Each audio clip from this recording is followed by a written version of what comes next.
জানেন কি, মেয়েরা সবসময় বাস্তবতার কাছে অসহায়, কখনো তার পরিবারের কাছে, কখনো তার স্বপ্নের কাছে, কখনো তার ইচ্ছের কাছে, আবার কখনো তার ভালোবাসার মানুষের কাছে।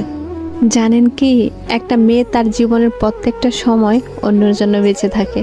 জন্মের পর বাবা মার জন্য, বিয়ের পর স্বামীর জন্য, সন্তান হবার পর সন্তানের জন্য। তাদের জীবনে কোনো চাওয়া পাওয়া থাকে না, যেটা থাকে সেটা হলো সবাইকে নিয়ে বেঁচে থাকার স্বপ্ন।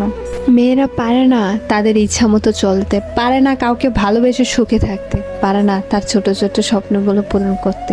যদি বাবা মার কথা মতো চলে তাহলে সে খুব ভালো মেয়ে, আর যদি বাবা মার কথা অবাধ্য করে চলে তাহলে সে খুব খারাপ মেয়ে। ভালোবাসার মানুষটির হাত ধরে সে চলে গেলে ভালোবাসার মানুষটির কাছে সে খুব প্রিয়, অথচ তার কাছে না গিয়ে যদি পরিবারের কথা মতো চলে তাহলে সে স্বার্থপর, বেঈমান। শুধুমাত্র একটা মেয়েই জানে এই সমাজে চলতে হলে কত বাস্তবতার সাথে যুদ্ধ করতে হয়।